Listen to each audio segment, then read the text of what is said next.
Hi everyone, so this is a short video on going over the FRQ practice number 1 and 2.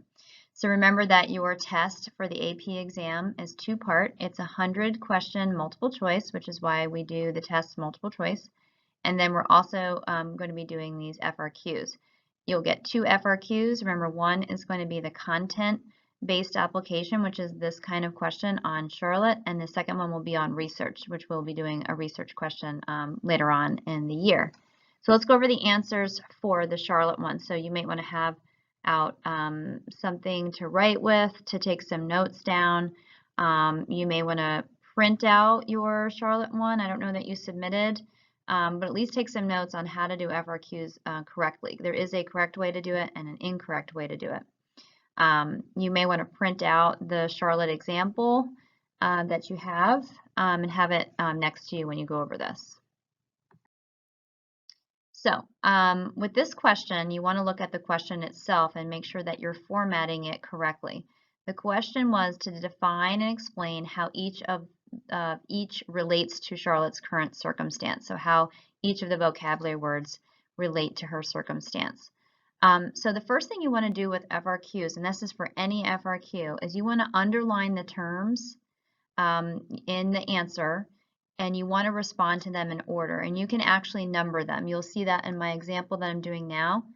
You can number them, like number 1, motor cortex, and then give your answer. Make it very easy and quick for the grader to find your answer, and putting them in order will also help them as well to make sure they don't miss something and they give you all your points. The second thing is to look at the verb that's used in the question here and answer it appropriately. This question has define and explain.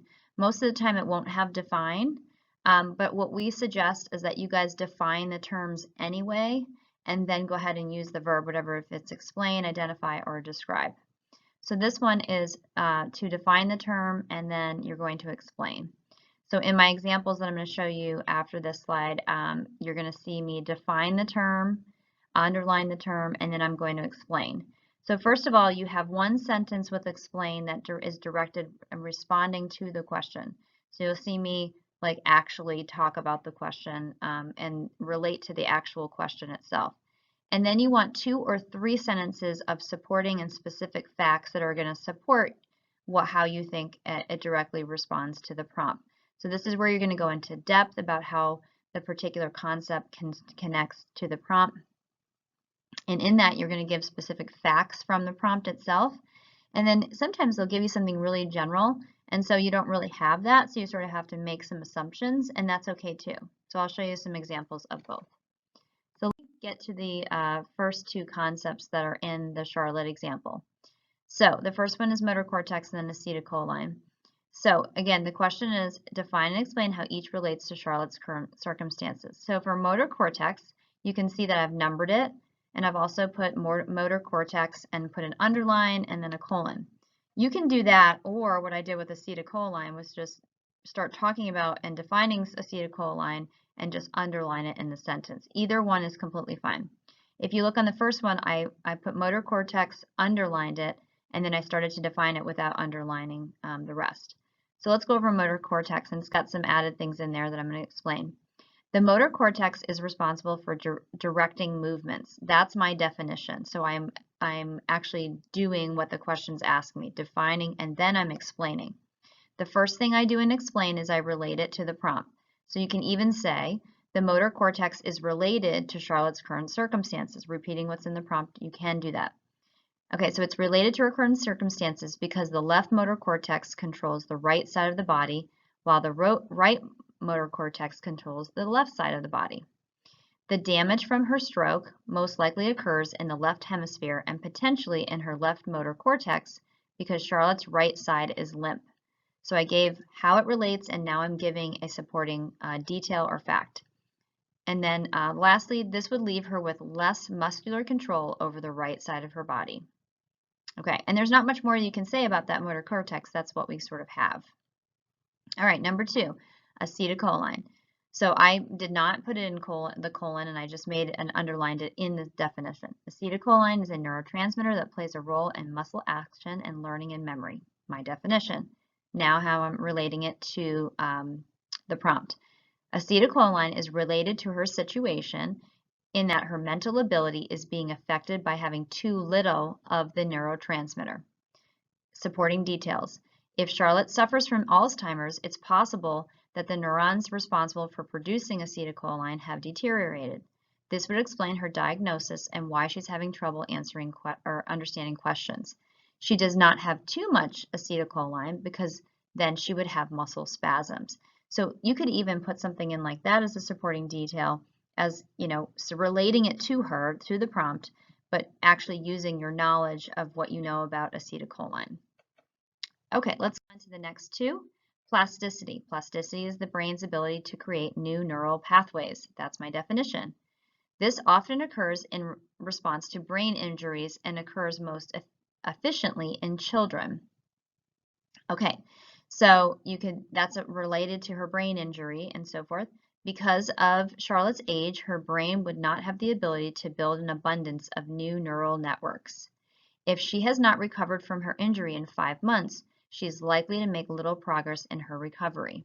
So I keep giving my examples. So this one, you can kind of like relate it to the prompt without saying it directly to the prompt, but you can see that I'm relating it to her brain injury.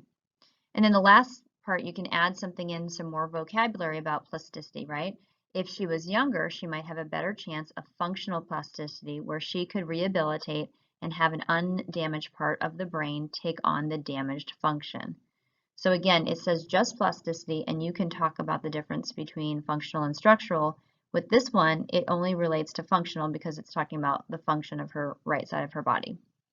Okay, number 4. The behavioral perspective focuses on observable behaviors and fundamental laws of learning of an individual. Due to Charlotte's stroke, she is showing signs and behaviors of brain damage. So again, I want in that relating the term to the prompt, I want to make sure I use behavior. Okay, it's not cognition. You want to make sure it's about behavior. She's showing physical signs and behaviors of brain damage. And now I'm going to give examples. For instance, she most likely is limping when she walks. Because it says that this right side of her body is limp, I can make that assumption. And then she might also write differently if she was right-handed because before the stroke, because now she does not have use of her right hand.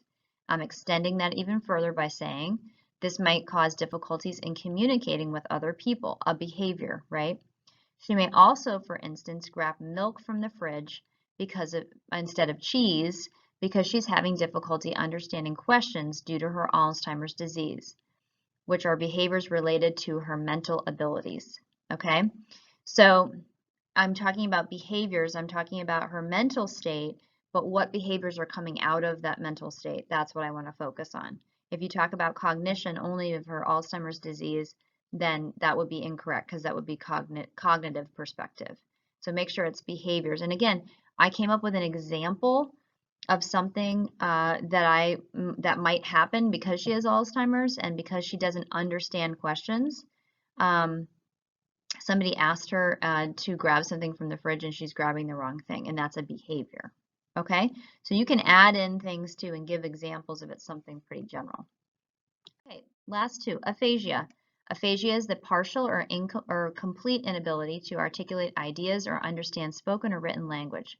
Charlotte is having difficulty comprehending speech. That's how it's related to the question. The damage that Charlotte experienced from the stroke could have been beyond the motor cortex. Charlotte is having difficulty with understanding questions, which might be caused by slight brain damage in her Wernicke's area in the left hemisphere. The stroke did occur in the left hemisphere as shown with the right side of her body limp. The motor cortex does sit closely to the Wernicke's area and the temporal lobe. This could be an additional byproduct of her stroke and not the Alzheimer's. Okay, so you could go and make those assumptions as well. Last one, cross-cultural. Cross-cultural perspective looks at how cultural favors.